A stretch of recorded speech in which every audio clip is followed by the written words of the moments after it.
ಎಷ್ಟಾಗಿದೆ ಟೈಮ್ ಅಂದರೆ ಸಂಜೆ 6 ಗಂಟೆ ಆಗಿಬಿಟ್ಟಿದೆ. 5:15 ಆಗೋಗಿದೆ ಸಂಜೆ. 5:30 ಆಗೋಗಿದೆ ಸಂಜೆ. ಊಟ ಇಲ್ಲ.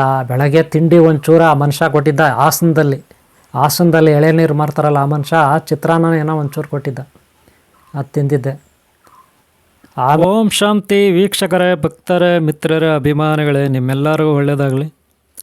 ಯೋಗಿ ಜೀವನ ಸತ್ಯಕತೆ ಭಾಗ 1ರಿಂದ 25ವರೆಗೂ ನಾನು ಈಗಾಗಲೇ ವಿಡಿಯೋ ಮಾಡಿ ಶೇರ್ ಮಾಡಿದ್ದೀನಿ. ಅವು ನೀವು ನೋಡಿಲ್ಲ ಅಂದರೆ ದಯವಿಟ್ಟು ಅವು ನೋಡಿ. ಅನಂತರ ಈಗ ಭಾಗ ಇದು 26ನೇದು. ಇಲ್ಲಿವರೆಗೂ ಯೋಗಿ ಜೀವನ ಸತ್ಯಕತೆ 25 ಭಾಗಗಳನ್ನು ವಿಡಿಯೋ ಮಾಡಿ ಶೇರ್ ಮಾಡಿದ್ದೀನಿ. ಇದು ಭಾಗ 26. ಅವು ನೋಡಿಲ್ಲ ಅಂದ್ರೆ ನೀವು ನೋಡಿ, ಅನಂತರ ಇದನ್ನು ಕಂಟಿನ್ಯೂ ಮಾಡಿ. ಆಗ ನಿಮಗೆ ಸ್ವಲ್ಪ ಕ್ಲಿಯರಾಗಿ ಯೋಗಿ ಜೀವನ ಸತ್ಯಕತೆ ಅರ್ಥ ಆಗುತ್ತೆ. ದಯವಿಟ್ಟು ಹಿಂದಿನ ಭಾಗಗಳನ್ನು ನೋಡಿ, ಹಾಗೆ ಈ ಭಾಗವನ್ನು ಈಗ ಕಂಟಿನ್ಯೂ ಮಾಡಿ. ಓಕೆನಾ? ಎಲ್ಲ ಏನು ಮಾಡೋದು, ಊಟ ಇಲ್ಲ. ಅವಾಗ ತಿಂದಿರೋದು 5:30 ಆಗಿದೆ. ಏನು ಮಾಡೋದು, ನನ್ನ ಹತ್ರ ದುಡ್ಡಿಲ್ಲ. ಸರಿ, ಬಸ್ ಸ್ಟ್ಯಾಂಡಲ್ಲಿ ನಿಂತ್ಕೊಂಡಿದ್ದೆ. ಅಲ್ಲೊಬ್ಬ ಹುಡುಗ ಇದ್ದ, ಬಸ್ಸಿಗೆ ಕಾಯ್ತಿದ್ದ. ನಾನು ಹೇಳಿದೆ ಎಲ್ಗಪ್ಪ ಹೋಗೋದು ಅಂದೆ. ಬೆಂಗಳೂರು ಅಂದ ತಕ್ಷಣ ನನಗೆ ಎಲ್ಲಿಲ್ಲದ ಎನರ್ಜಿ ಬಂದುಬಿಡ್ತು. ಆ ಹುಡುಗನಿಗೆ ಕೇಳಿಕೊಂಡೆ. ಅವನು ನನಗಿಂತ ವಯಸ್ಸಿನಲ್ಲೇ ಒಂದು 5-6 ವರ್ಷ ಚಿಕ್ಕವನೇ. ಒಂದು 16 ವರ್ಷ ಅವನಿಗಿರ್ಬೋದು. 16-17 ವರ್ಷ ಆಗಿದೆ ಅವನಿಗೆ. ನನಗೆ ಒಂದು 21 ವರ್ಷ ಆಗಿದೆ. ಅವನಿಗೆ ಹೇಳಿದೆ, ನೋಡಪ್ಪ ಎಲ್ಲಿಗೆ ಹೋಗೋದು ಅಂದೆ. ನಾನು ಬೆಂಗಳೂರು ಹೋಗ್ತಾಯಿದ್ದೀನಿ ಅಂದೆ. ಒಂದು ಕೆಲಸ ಮಾಡ್ಕಡೆಯ, ನನ್ನ ಹತ್ರ ಬಸ್ ಚಾರ್ಜ್ ಇಲ್ಲ, ನಂದು ಬಸ್ ಚಾರ್ಜ್ ತಗೋ, ನೀನು ಬೆಂಗಳೂರಿಗೆ ಬಾ. ನಾನು ನಿನಗೆ ನಂದು ಮನೆಯ ರೂಮ್ ಇದೆ ಬೆಂಗಳೂರಲ್ಲಿ, ಸಿಂಗಾನಪಾಳ್ಯದಲ್ಲಿದೆ. ಸಿಂಗಾನಪಾಳ್ಯದಲ್ಲಿ ನನ್ನ ರೂಮ್ ಇದೆ. ಅಲ್ಲಿ ನಿನಗೆ ಬಸ್ ಚಾರ್ಜ್ ನಿನಗೆ ವಾಪಸ್ ಕೊಡ್ತೀನಿ ಅಂತ ಹೇಳಿದೆ ಅವನಿಗೆ. ಅವನು ಹೇಳ್ತಾನೆ, ಇಲ್ಲ ಆಗಲ್ಲ, ನಮ್ಮ ಅಜ್ಜಿ ಹೇಳಿದ್ದಾರೆ, ಯಾರನ್ನೂ ನಂಬೇಡ, ಯಾರು ಏನೇ ಹೇಳಿದ್ರು ಕೇಳಿಸ್ಕೋಬೇಡ, ಬೆಂಗಳೂರಲ್ಲಿ ಬರೀ ಮೋಸ ಮಾಡ್ತಾರೆ, ಚೀಟಿಂಗ್ ಮಾಡ್ತಾರೆ, ನಿನ್ನ ಹತ್ರ ಲಾಸ್ಟ್ಗೆ ಎಲ್ಲ ಇರೋದು ಕಿತ್ಕೊಬಿಡ್ತಾರೆ. ಆ ಮಾತು ಈ ಮಾತು ಹೇಳಿ ನಿನಗೆ ಮಂಕಬೂದಿ ಎರಚಿಬಿಡ್ತಾರೆ. ನಿನಗೆ ಮಾತುಗಳಲ್ಲಿ ಮಂಕಬೂದಿ ಎರಚಿಬಿಡ್ತಾರೆ. ನಿನಗೆ ಮಾತುಗಳಲ್ಲೇ ಮಂಕಬೂದಿ ಎರಚಿಬಿಟ್ಟು ನಿನ್ನ ಹತ್ರ ಇರೋದೆಲ್ಲ ಕಿತ್ಕೊಬಿಡ್ತಾರೆ. ಬೆಂಗಳೂರಲ್ಲಿ ಬರೀ ಕಳ್ರೆ, ವಂಚನೆ ಮಾಡವ್ರೆ, ಪಿಕ್ ಪಾಕೆಟ್ ಮಾಡವ್ರೆ ಇರೋದು. ಲಾಸ್ಟಿಗೆ ಕೊಲೆನೂ ಮಾಡಿಬಿಡ್ತಾರೆ, ಸಾಯಿಸ್ಬಿಡ್ತಾರೆ ಅಂತ ಅವ್ರ ಅಜ್ಜಿ ಹೇಳಿದಾರಂತೆ. ಆ ರೀತಿ ಅವ್ನು ನನಗೆ ಹೇಳ್ತಾನೆ, ಭಯ ಪಡ್ತಾನೆ. ನನ್ನ ಹತ್ರ ಹೋದ್ರೆ ಅಲ್ಲಿಗೆ ಓಡೋಗ್ತಾನೆ, ಅಲ್ಲಿಗೆ ಅವನ ಹತ್ರ ಹೋದ್ರೆ ಇನ್ನೊಂದು ಕಡೆ ಓಡೋಗ್ತಾನೆ. ಆ ರೀತಿ ಮಾಡಿಬಿಟ್ಟ ಇಡೀ ಬಸ್ ಸ್ಟ್ಯಾಂಡಲ್ಲ ಅವ್ನು ನನಗೆ. ನಾನು ಅವ್ನು ಹಿಂದಿಂದ ಹೋಗೋದು. ಇರೋದೇ ಒಬ್ಬ ನಾನು ಸಿಗ್ಬಿಟ್ಟಿದ್ದಾನೆ, ಏನೋ ಒಂದು ಮಾಡ್ತಾನೆ ಅಂತ. ನನಗೆ ಅಷ್ಟು ಎಮೋಷ್ನಲ್ ಆಗಿದ್ದೀನಿ. ಯಾರಾದರೂ ಒಬ್ಬರು ಕಾಪಾಡ್ಬಿಟ್ರೆ ಸಾಕು, ಬೆಂಗಳೂರವ್ರಿಗೂ ನಾನು ತಗೊಂಡೋಗ್ಬಿಟ್ರೆ ಸಾಕು ಅಂತ. ಆ ಥರ ಪರಿಸ್ಥಿತಿ. ಇವಾಗ ಆತ್ಮಹತ್ಯೆ ಮಾಡ್ಕೊಳ್ಳೋ ವಿಚಾರ ಬಿಟ್ಬಿಟ್ಟಿದ್ದೀನಿ. ಈಗ ಏನಿದ್ರು ಬೆಂಗಳೂರು ಸೇರ್ಕೊಳ್ಳೋಣ ಅನ್ನೋ ಆಲೋಚನೆ ನನ್ನಲ್ಲಿದೆ. ಟೈಮ್ ಬೇರೆ ಆಗಿದೆ, ಎಲ್ಲಿ ಮಲ್ಕೊಳ್ಳೋದು, ಎಲ್ಲಿ ಉಳ್ಕೊಳ್ಳೋದು, ಇದು ಪರಿಸ್ಥಿತಿ. ಆದರೂ ನನ್ನ ಹತ್ರ ಒಂದು ಕಂಬಳಿ ಇದೆ, ಬೆಡ್ಶೀಟ್ ಇದೆ, ಒಂದೇ ಒಂದು ಜೊತೆ ಬಟ್ಟೆ ಇದೆ. ಏನು ಮಾಡೋದು. ಇವನು ನಮ್ಮನು ಲಾಸ್ಟ್ ಹುಡುಗ. ಆಮೇಲೆ ಅವನು ಯಾವುದೋ ಒಂದು ಬಸ್ ಬಂತು, ಅದು ಹತ್ತಿ ಅವನು ಹೋಗ್ಬಿಟ್ಟ. ಅವನ ಹತ್ರ ಸುಮಾರು 1 ಅವರ್ ಕಷ್ಟಪಟ್ಟಿದ್ದೀನಿ. ಸುಮಾರು 6:30 ಆಗೋಯ್ತು. ಲಾಸ್ಟ್ಗೆ ಅವನು ಕೈ ಕೊಟ್ಟ. ತುಂಬ ಬೇಜಾರಾಯ್ತು ನನಗೆ, ತುಂಬ ನೋವಾಯಿತು. ಯಾಕಂದರೆ ಕೈಗೆ ಬಂದ ತುತ್ತು ಬಾಯಿಗೆ ಬರಲಿಲ್ವಲ್ಲ ಅಂತ. ಆ ಥರ ಪರಿಸ್ಥಿತಿ ಆಯಿತು. ಆಮೇಲೆ 6 ಗಂಟೆ ಆಯಿತು. ಒಬ್ಬ ಮನುಷ್ಯ ಏನು ಮಾಡ್ದ, ಒಂದು ಸ್ಟವ್ವು, ಒಂದು ಕಡಾಯಿ ತಗೊಂಡು ಬಂದು ಅಲ್ಲಿಟ್ಟ, ಬಸ್ ಸ್ಟ್ಯಾಂಡಲ್ಲಿ, ಸರ್ಕಲಲ್ಲಿ, ರೋಡ್ ಸೈಡಲ್ಲಿ. ನಾನು ಗಮನಿಸ್ದೆ, ಏನೋ ಮಾಡ್ತಾವನೆಲ್ಲ ಅಂದ್ಬಿಟ್ಟು ಅಲ್ಲಿ ಹೋದೆ. ಆಮೇಲೆ ಒಂದು ಕೈಯಲ್ಲಿ ಒಂದು ಕ್ಯಾನ್ ಹಿಡ್ಕೊಂಡು ಬಂದ. ಎಣ್ಣೆ ಒಯ್ದ ಅದರಲ್ಲಿ. ಸ್ಟವ್ ಮೇಲೆ ಬಾಣಲೆ ಇಟ್ಟ, ಕಡಾಯಿ, ತವೆ ಬಾಣಲೆ ಎತ್ತಿರಲ್ಲ, ಬೋಂಡ ಬಜ್ಜಿ ಹಾಕೋದು. ಅವನ ಕೆಲಸ ಏನಂದರೆ ಬೋಂಡ ಬಜ್ಜಿ ಹಾಕ್ತಾನೆ. ಎಣ್ಣೆ ಒಯ್ದ, ಸ್ಟವ್ ಹಚ್ಚದ. ನಾನು ಅಲ್ಲಿ ಕೂತ್ಕೊಂಡೆ. ಇನ್ನೂ ಏನೇನೋ ಬ್ಯಾಗಲ್ಲಿ ಐಟಮ್ಸ್ ತಂದಿದ್ದ, ಅದೆಲ್ಲ ಇಕ್ಕಿ ಕಲಸ್ತಾ ಕಳ್ಳೆ ಇಟ್ಟು ಅದು ಇದೆಲ್ಲ ಬೋಂಡ ಬಜ್ಜಿ ಮಾಡೋಕ್ಕೆ ಶುರು ಹಚ್ಕೊಂಡ.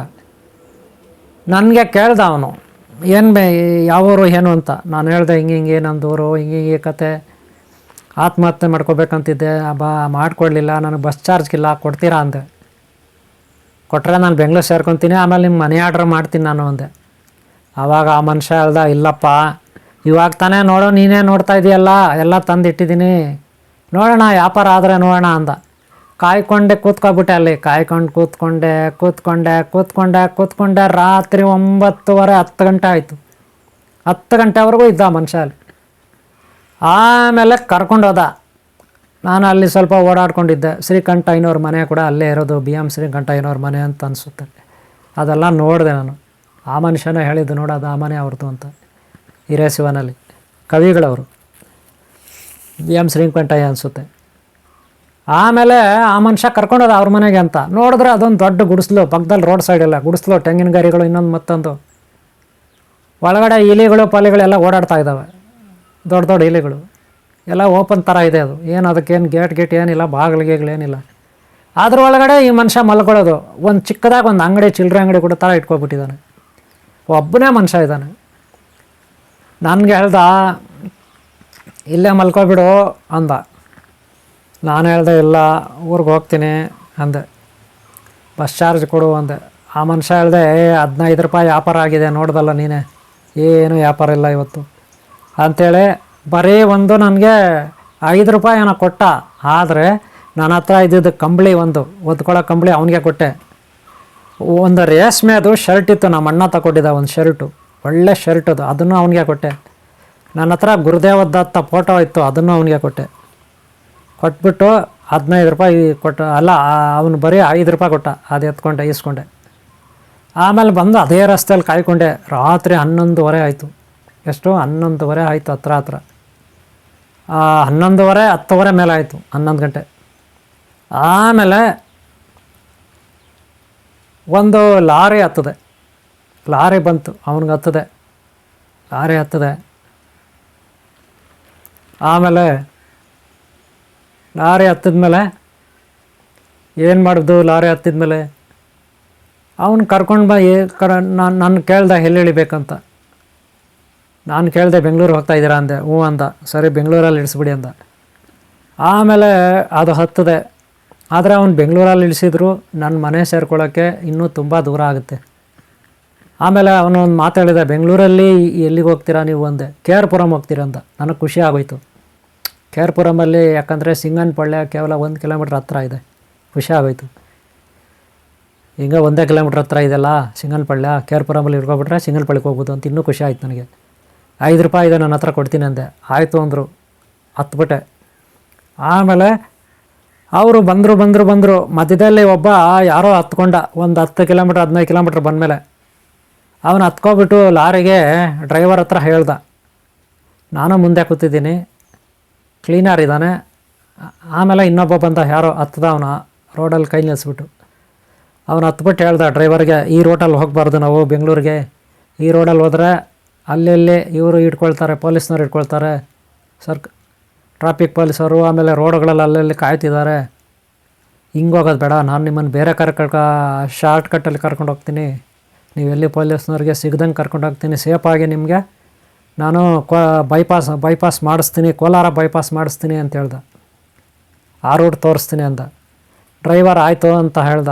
ಅವನು ಯಾರೋ ಹತ್ತಿದಾನಲ್ಲ, ಅವನು ರೋಡುಗಳು ತೋರಿಸ್ತಿದ್ದ, ಈ ಕಡೆ ಲೆಫ್ಟಿಗೆ ತಿರ್ಸಿ ಅಂತ, ಅಲ್ಲಿಂದ ಮುಂದೆ ಆಗ ರೈಟಿಗೆ ತಿರ್ಸಿ, ಹಂಗೆ ಸ್ಟ್ರೈಟ್ ನಡ್ರಿ, ಹಿಂಗೆ ಎಲ್ಲ ರೂಟ್ ತೋರಿಸ್ಕೊಂಡು ಬಂದ ನೇರವಾಗಿ ವಿಜಯಪುರ ಕಡೆ ಬಂದ. ಅವನು ಅಲ್ಲಿ ಬಂದು ಇಳ್ಕೊಬಿಟ್ಟ. ಇವಾಗ ಸ್ಟ್ರೈಟು ಈ ರೋಡು ಎಚ್ ಕ್ರಾಸ್ ಬರುತ್ತೆ, ಎಚ್ ಕ್ರಾಸಿಂದ ಕೋಲಾರ ಆಗುತ್ತೆ, ಇಲ್ಲಿಂದ ಹೋಗಿ ಅಂತ. ನನಗೆ ಅನುಕೂಲ ಆಗೋಯ್ತು. ಅವನು ಹೇಳಿದ್ದ ಮೊದಲೇ ಎಚ್ ಕ್ರಾಸ್ ಮೇಲೆ ಹೋಗಬೇಕು, ಹಿಂಗೆ ವಿಜಯಪುರ ಹೋಗಬೇಕು, ಅಲ್ಲಿಂದ ಎಚ್ ಕ್ರಾಸ್ ಹೋಗಬೇಕು ಅಂತ. ಈಗ ಕೆ ಆರ್ ಪುರಮ್ ರಸ್ತೆ ಇಲ್ಲ, ನೇರವಾಗಿ ಈ ಕಡೆ ವಿಜಯಪುರ ಕಡೆಯಿಂದ ಬರುತ್ತೆ, ಎಚ್ ಕ್ರಾಸ್ ಬರುತ್ತೆ. ನಾನು ಹೇಮಗಲ್ ಹತ್ರ ಇಟ್ಕೋಬೇಕು, ಇವರು ಕೋಲಾರ್ಗೆ ಹೋಗ್ತಾರೆ. ಹೇಮಗಲ್ ಹತ್ರ ಇಟ್ಕೊಂಡ್ಬಿಟ್ರೆ ಸೇಫು. ನನಗೆ 5 ಕಿಲೋಮೀಟ್ರು ಅಷ್ಟೇ, ನಮ್ಮ ಹಳ್ಳಿ ಹೇಮಗಲ್ಲಿಂದ 5 ಕಿಲೋಮೀಟ್ರ್ ಅಷ್ಟೇ. ಅದೇ ನಾನು ಬೆಂಗಳೂರಲ್ಲಿ ಹೇಳ್ಕೊಂಡ್ರೆ 60 ಕಿಲೋಮೀಟ್ರ್ ಆಗುತ್ತೆ. ಮೊದಲು ಮಾತಾಡಿದ್ದಂಗೆ ಬೆಂಗಳೂರಲ್ಲಿ ಹೇಳ್ಕೊಳ್ಳೋದು. ಇವರು ರೋಡ್ ಚೇಂಜ್ ಮಾಡಿದ್ರಲ್ಲ, ಅದಕ್ಕೆ ನನಗೆ ಅನುಕೂಲ ಆಗೋಯ್ತು, ಇನ್ನೂ ಅನುಕೂಲ ಆಯಿತು, ಭಗವಂತನೇ ಕಾಪಾಡ್ದ ಅಂದ್ಕೊಂಡೆ.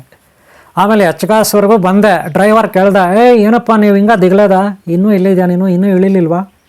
ಹೌದು, ನೀನು ಹೇಳಿದ್ದೇನು ಬೆಂಗಳೂರಾಗ ಇಳಿತೀನಿ ಅಂತಲ್ಲ, ಇಲ್ಲಿವರೆಗೂ ನಮ್ಮ ಜೊತೆಲ್ಲ ಇದೆಯಾ ಅಂದ್ಬಿಟ್ರು ಅವರು. 5 ರೂಪಾಯಿ ಕೊಟ್ಟಿದ್ಯಾ, ಇಲ್ಲಿವರೆಗೂ ಬಂದಿದೆಯಾ ನೀನು ಅಂತ. ನಾನು ಹೇಳಿದೆ, ನನ್ನ ಹತ್ರ 1 ರೂಪಾಯಿ ಇಲ್ಲ, ಅಷ್ಟೇ ಇರೋದು, 5 ರೂಪಾಯಿ, ನನ್ನನ್ನು ಹೇಮಗಲಲ್ಲಿ ಇಳಿಸ್ಬಿಡ್ರಿ ಅಂದೆ. ಹೇಮಗಲ್ಲ, ಸರಿ ಆಯ್ತು ಅಂದ್ಬಿಟ್ಟು ಅವ್ರು ಏನೂ ಹೇಳಿಲ್ಲ ಪಾಪ, ಹೇಮಗಲಲ್ಲಿ ಇಳಿಸ್ಬಿಟ್ರು. ಆಮೇಲೆ ಅಲ್ಲಿ ಬರೋಷ್ಟೊತ್ತಿಗೆ ಸುಮಾರು 12:15 ಗಂಟೆ ರಾತ್ರಿ ಆಗಿದೆ. ಆದರೆ ಅಷ್ಟೊತ್ತಿಗೂ ಅಲ್ಲಿ ಯಾರೂ ಇಲ್ಲ. ಒಂದೇ ಒಂದು ಹೋಟ್ಲಲ್ಲಿ ಏನೋ ಕ್ಲೀನ್ ಮಾಡ್ತಿದ್ದಾರೆ ಲೈಟ್ ಹಾಕ್ಕೊಂಡು. ನಾನು ಆ ಹೋಟ್ಲ ಹತ್ರ ಹೋಗಲಿಲ್ಲ, ಹೊಟ್ಟೆ ಹಸಿತಾ ಇದೆ, ಊಟ ಇಲ್ಲ, ಏನಿಲ್ಲ. ಸರಿ, ಅಲ್ಲೊಂದು ಆಚೆ ಬಸ್ ಸ್ಟ್ಯಾಂಡಲ್ಲಿ ಯಾರಿಲ್ಲ, ಒಂದು ಕಲ್ಲು, ಆ ಕಲ್ಲು ಮೇಲೆ ಮಲ್ಕೊಂಡೆ, ಹೇಮಗಲ್ ಬಸ್ ಸ್ಟಾಪಲ್ಲಿ. ಆಮೇಲೆ ಬಂದು ಒಬ್ಬರು ಎಬ್ಸಿದ್ರು. ಇನ್ನೇನು ನಿದ್ದೆ ಮಾಡಲಿಲ್ಲ, ಸುಮ್ಮನೆ ಒಂದೆರಡು ನಿಮಿಷ ಮಲ್ಕೊಂಡೆ. ಸೊಳ್ಳೆಗಳು ಕಚ್ಚುತ್ತವೆ, ಒದ್ಕೊಳ್ಳೋಕ್ಕೂ ಬೆಡ್ಶೀಟ್ ಇಲ್ಲ, ಏನಿಲ್ಲ, ಬರೀ ಒಂದು ಬ್ಯಾಗ್ ಇದೆ ಅಷ್ಟೇ ನನ್ನ ಹತ್ರ. ಅದನ್ನೇ ತಲೆ ಕೆಳಗೆ ಹಾಕೊಂಡು ಮಲ್ಕೊಂಡೆ. ಸೊಳ್ಳೆಗಳು ಕಚ್ತವೆ, ಏನು ಮಾಡೋದು? 12, 1 ಗಂಟೆ, 1:15 ಗಂಟೆ ರಾತ್ರಿ ಆಗಿದೆ, ರಾತ್ರಿ. ಆಮೇಲೆ 12:30 1:00 ಆಗಿಬಿಟ್ಟಿದೆ. ಆಮೇಲೆ ಆ ಮನುಷ್ಯ ಬಂದು ಎಬ್ಬಿಸ್ದ. ಯಾರೋ ಎದ್ದು ನೋಡಿದ್ರೆ ಪೊಲೀಸರು. ಯಾಕಪ್ಪ ಇಲ್ಲಿದೆಯಾ, ಯಾರು ನೀನು ಅಂದರು. ನಾನು ಹೇಳ್ದಂಗೆ ಮದ್ದೇರಿ ಮಲ್ಲಂಡಳ್ಳಿ ನಂದು, ಅಲ್ಲಿ ಹೋಗಬೇಕು, ಇವಾಗ ಬಸ್ಗಳಿಲ್ಲ, ಏನಿಲ್ಲ, ಅದಕ್ಕೆ ಎಲ್ಲಿ ಮಲ್ಕೊಂಡಿದ್ದೀನಿ ಅಂದೆ. ಆಮೇಲೆ ಅವ್ರು ಕೇಳಿದ್ರು, ಸುಳ್ಳು ಹೇಳ್ತೀಯಾ, ನಿಜ ಹೇಳಿ, ನಿನ್ನ ಹೆಸರೇನು, ಯಾರ ಮಗ? ಸರಿ, ಮಲ್ಲಂಡಳ್ಳಿಯಲ್ಲಿ ಮುನ್ರೆಡ್ಡಿ ಅಂತಿದ್ದಾರೆ, ಗೊತ್ತಾ ನಿನಗೆ ಅಂದರು. ಗೊತ್ತು ಅಂದೆ. ಮುನ್ರೆಡ್ಡಿ ಏನಾಗಬೇಕು ಹೇಳು ನಿನಗೆ ಅಂದರು. ಅವರು ನಮ್ಮೂರು ಗೌಡ್ರು ಅಂದೆ. ಗೌಡ್ರು ಅಂದರೆ ಏನು ಅಂದೆ. ಅವರು ಅಲ್ಲಿ ಕಾಂಟ್ರಾಕ್ಟ್ ಕೆಲಸ ಎಲ್ಲ ಮಾಡ್ತಾರೆ, ಗೌಡ್ರು ಅಂದರು. ಸರಿ, ಅದೇ ಅವರೇ ನಿಂದು, ನನಗೆ ಗೊತ್ತು ಮುನ್ರೆಡ್ಡಿ ಚೆನ್ನಾಗಿ. ಸರಿ, ಇವಾಗ ಊಟ ಮಾಡಿದೆ ಇಲ್ಲ ಅಂದರು. ಇಷ್ಟೊತ್ತಿನಲ್ಲಿ ಯಾವುದೋ ಹೋಟ್ಲಿಲ್ಲ ಕಣಯ್ಯ ಅಂದರು. ಸರಿ, ಇವಾಗ ಮಲ್ಗೋದೆ ಅಲ್ಲಿ, ಸರಿ ಬಾ ನನ್ನ ಜೊತೆ ಅಂದರು. ಪೊಲೀಸರು ಕರ್ಕೊಂಡೋದ್ರು. ಕರ್ಕೊಂಡೋಗಿ ಆ ಹೋಟ್ಲ ಒಂದಿತ್ತು, ಅವ್ರು ಕ್ಲೀನ್ ಮಾಡ್ತಿದ್ರು, ಎಲ್ಲ ಕ್ಲೀನ್ ಮಾಡಿ ಸ್ಟೂಲ್ಗಳೆಲ್ಲ ಎತ್ತಿಡ್ತಿದ್ರು. ಅವ್ರಿಗೆ ಪೊಲೀಸರು ಹೇಳಿದ್ರು, ನೋಡಯ್ಯ, ಈ ಹುಡುಗಂದು ಮಲ್ಲಂಡ್ರಳ್ಳಿ, ಬೆಳಗ್ಗೆ ಅವ್ರಿಗೆ ಇಲ್ಲಿ ಮಲಗಿಸ್ಕೊಳ್ಳಿ, ಬೆಳಗ್ಗೆ ಇದನ್ನ ಕಳಿಸಿ ಅಂತೇಳ್ಬಿಟ್ಟು ಹೋಟ್ಲವ್ರಿಗೆ ನನ್ನನ್ನು ಒಪ್ಪಿಸ್ಬಿಟ್ಟು ಅವ್ರು ಪೊಲೀಸರು ಹೊರಟೋದ್ರು. ಆಮೇಲೆ ಹೋಟ್ಲವರು ಮಲಗೋಕ್ಕೆ 2 ಬೆಂಚ್ಗಳು ಹಾಕಿದ್ರು ನನಗೆ. ಅದ್ರ ಮೇಲೆ ಮಲ್ಕೊಂಡೆ. ಬೆಡ್ಶೀಟ್ ಎಂಥದ್ದು ಇಲ್ಲ. ಬೆಳಗ್ಗೆ ಎದ್ಬಿಟ್ಟು ನನ್ನ ಪಾಡಿಗೆ ನಾನು ಬಂದು ಹಳ್ಳಿ ಸೇರಿಕೊಂಡೆ. ನಮ್ಮ ತಾಯಿ, ನಮ್ಮ ಅಜ್ಜಿ, ನಮ್ಮ ಚಿಕ್ಕಮ್ಮ ಅವ್ರು ನನ್ನ ಕತೆ ಕೇಳಿ ಕಣ್ಣಲ್ಲಿ ನೀರು ಬಂತು, ಗೊಳೋ ಅಂತ ತಳ್ಕೊಬಿಟ್ರು ಅವರು. ಎಂಥ ಕಷ್ಟಗಳು ಹೊತ್ಕೊಬಿಟ್ಟೆ. ಆರಾಮಾಗಿದ್ದೆ ನೀನು ಬೆಂಗಳೂರಲ್ಲಿ, ಏನೋ ದುಡ್ಕೊಂಡು ತಿನ್ಕೊಂಡು, ತಿಂಗಳು ₹100 ನಿಮ್ಮ ತಾಯಿಗೆ ಕಳಿಸಯ್ಯ. ಆದರೆ ಇವತ್ತು ಆತ್ಮಹತ್ಯೆ ಮಾಡ್ಕೊಳ್ಳೋ ಪರಿಸ್ಥಿತಿ ಬಂತಲ್ಲ, ಇಷ್ಟೆಲ್ಲ ಕಷ್ಟಗಳು ಅನುಭವಿಸ್ತಿಲ್ಲ ನೀನು, ಬೇರೆಯವ್ರಿಗೋಸ್ಕರ ಯಾಕಪ್ಪ ಇಷ್ಟು ಮಾಡ್ಕೊಂಡೆ? ಆಯ್ತು, ಇನ್ಮೇಲೆ ನೀನು ಎಲ್ಲೂ ಹೋಗ್ಬೇಡ, ಇಲ್ಲೇ ಇರಪ್ಪ ಅಂದರು. ಆಮೇಲೆ ಬೆಂಗಳೂರಲ್ಲಿ ಮನೆ ಇತ್ತು, ಸುಮಾರು ವರ್ಷಗಳಿಂದ ಬಾಡಿಗೆ ಮನೆಯಲ್ಲಿದ್ದೆ. ಇವ್ರನ್ನೆಲ್ಲ ಕರ್ಸ್ಕೊಂಡಿದ್ದೆ, ಅವರೆಲ್ಲ ಅಲ್ಲೇ ಆದರು. ಆವಾಗ ಮಾರ್ಚ್ ತಿಂಗಳು, ಇದು ಫೆಬ್ರವರಿ ತಿಂಗಳು, ಫೆಬ್ರವರಿ ತಿಂಗಳು ಅನಿಸುತ್ತೆ, 1990ನೇ ಇಸ್ವಿ ಅನಿಸುತ್ತೆ, 90 ಇಸ್ವಿ. ಆಮೇಲೆ ಆ ಮನೇನ ಅವರು ಖಾಲಿ ಮಾಡಿಕೊಂಡು ಆಮೇಲೆ ಬಂದರು ಬಿಡ್ರಿ. ಎಕ್ಸಾಮ್ ಎಲ್ಲ ಆದಮೇಲೆ ಮಕ್ಕಳಿಗೆ ಅವರು ಊರು ಸೇರಿಕೊಂಡ್ರು. ನಮ್ಮೂರೇ ಅವ್ರದ್ದು, ನಮ್ಮ ಬಂಧುಗಳೇ. ಆಮೇಲೆ ಬಿಡ್ರಿ, ನನ್ನ ಪಾಡಿಗೆ ನಾನಿದ್ದೆ. ಆದರೂ ನನ್ನ ಪಾಡಿಗೆ ನಾನು ಭಾಗ ಯೋಗಿ ಜೀವನ ಸತ್ಯಕತೆ ಭಾಗ 23, 24ರಲ್ಲಿ ಹೇಳ್ಕೊಂಡಿದ್ದೆ. ನಾನು ರೇಡಿಯೋ TV ಮಾಡಬೇಕಂತಿದ್ದೆ. ಅವಿನಾಶ್ ರೇಡಿಯೋನಷ್ಟು ಸೇರಿಕೊಂಡಿದ್ದೆ. ಈ ಮನುಷ್ಯನ ನಂಬ್ಕೊಂಡು, ಈ ಮನುಷ್ಯ ಕೊಡಲಿಲ್ಲ ಅಲ್ಲಿ ಟ್ರೈನಿಂಗ್ಗೆ. 1 ತಿಂಗಳು ಮಾತ್ರ ₹500 ಕೊಟ್ಟಿದ್ದ. ಅಲ್ಲಿ ಒಂದು 3, 4, 6 ತಿಂಗಳು ಟ್ರೈನಿಂಗ್ ಮಾಡಬೇಕಾಗಿತ್ತು. ಅದೆಲ್ಲ ಕೊಡಲಿಲ್ಲ, ಕೈ ಕೊಟ್ಟ. ಏನೇ ಆಗಲಿ, ನಾನು ರೇಡಿಯೋ TV ಟ್ರೈನಿಂಗ್ ಮಾಡಲೇಬೇಕು, TV ಶಾಪ್ ಮಾಡಲೇಬೇಕು, ಎಲೆಕ್ಟ್ರಿಷಿಯನ್ ಅಂಗಡಿ ಮಾಡಲೇಬೇಕು ಅಂತ ಹಠ ಮಾಡಿದೆ. ಊರಲ್ಲೇ ಉಳ್ಕೊಂಡೆ. ಪ್ರಯತ್ನ ಪಟ್ಟೆ. ನೆಕ್ಸ್ಟು ಎಷ್ಟೆಲ್ಲ ಕಷ್ಟಪಟ್ಟೆ. ನೆಕ್ಸ್ಟು ಏನೆಲ್ಲ ಆದೆ. ಆಮೇಲೆ ಅಂಗಡಿನೂ ಮಾಡಿದೆ, ಶಾಪುಗಳು ಮಾಡಿದೆ. ಯಾವ ರೀತಿ ಮಾಡಿದೆ ಇದೆಲ್ಲ ನೆಕ್ಸ್ಟ್ ಪಾರ್ಟ್ ನೋಡೋಣ. ಮುಂದೆ ನಾನು ವಿವರಿಸ್ತೀನಿ. ಇದು ವಿಡಿಯೋ ದೊಡ್ಡದಾಯಿತು. ಯೋಗಿ ಜೀವನ ಸತ್ಯಕತೆ 25 ಭಾಗ ಇಲ್ಲಿ ಮುಗಿಸ್ತಾ ಇದ್ದೀನಿ. ನಿಮ್ಮೆಲ್ಲರಿಗೂ ಒಳ್ಳೆಯದಾಗಲಿ. ದಯವಿಟ್ಟು ಆತ್ಮಹತ್ಯೆ ಮಾಡ್ಕೋಬೇಡಿ. ಜೀವನದಲ್ಲೇ ಮತ್ತೆ ಪ್ರಯತ್ನ ಪಡಿ. ಯಾರೋ ನಮ್ಗೆ ಸಹಾಯ ಮಾಡಲಿಲ್ಲ, ಯಾರಿಗೋ ನಂಬ್ಕೊಂಡಿವಿ, ಯಾರೋ ಕೈ ಕಟ್ಟರು, ಯಾರೋ ಏನೋ ಮಾಡಿದ್ರು ಅಂತ ನೀವು ಅಂದ್ಕೋಬೇಡಿ. ನೀವು ಪ್ರಯತ್ನ ಪಡಿ, ಯಾರ ಬಗ್ಗೆನೂ ಗಮನ ಬೇಡ. ಆತ್ಮಹತ್ಯೆ ಅಂತೂ ಮಾಡ್ಕೋಬೇಡಿ, ದಯವಿಟ್ಟು ಕೈ ಮುಗಿದು ಕೇಳ್ಕೊತೀನಿ. ಹಾಗೆ ಆತ್ಮಹತ್ಯೆ ಮಾಡ್ಕೊಳ್ಳೋಂಥ ಪರಿಸ್ಥಿತಿಗೆ ಬೇರೆಯವ್ರನ್ನ ನೀವು ತಂದಿಡಬೇಡಿ. ಯಾರಿಗೂ ಹಿಂಸೆ ಮಾಡಬೇಡಿ, ಅದು ಮಹಾಪಾಪ. ನಿಮ್ಮಿಂದ ಯಾರು ನೋವು ತಿನ್ನಬಾರ್ದು, ಹಾಗೆ ಬೇರೆಯವರಿಂದ ನೀವು ನೋವು ತಿನ್ನಬಾರ್ದು. ಯಾವಾಗಲೂ ನೀವು ಸುಖವಾಗಿರಿ, ಆರೋಗ್ಯ, ಐಶ್ವರ್ಯ ಒಳ್ಳೆಯದಾಗಲಿ ನಿಮಗೆ. ಹಾಗೆ ನಿಮ್ಮಿಂದ ಬೇರೆಯವ್ರಿಗೆ ಒಳ್ಳೆಯದಾಗಲಿ, ಇಷ್ಟನ್ನು ಬಯಸ್ತೀನಿ. ಈ ವಿಡಿಯೋ ಇಷ್ಟ ಆಗಿದ್ರೆ ಒಂದು ಲೈಕ್ ಮಾಡಿ. ನೀವು ಲೈಕ್ ಮಾಡಿದ್ರೆ ನನಗೆ ಮತ್ತೆ ವಿಡಿಯೋ ಹಾಕಲಿಕ್ಕೆ, ವಿಡಿಯೋ ಶೇರ್ ಮಾಡಲಿಕ್ಕೆ, ನನ್ನ ಬಗ್ಗೆ ಹೇಳ್ಕೊಳ್ಳಿಕ್ಕೆ ಅನುಕೂಲ ಆಗುತ್ತೆ. ಏನಾದರೂ ಕಾಮೆಂಟ್ ಬಾಕ್ಸಲ್ಲಿ ಬರೀ. ನಿಮ್ಮೆಲ್ಲರಿಗೂ ಒಳ್ಳೆಯದಾಗಲಿ. ಓಂ ಶಾಂತಿ, ಓಂ ಶಾಂತಿ, ಓಂ ಶಾಂತಿ.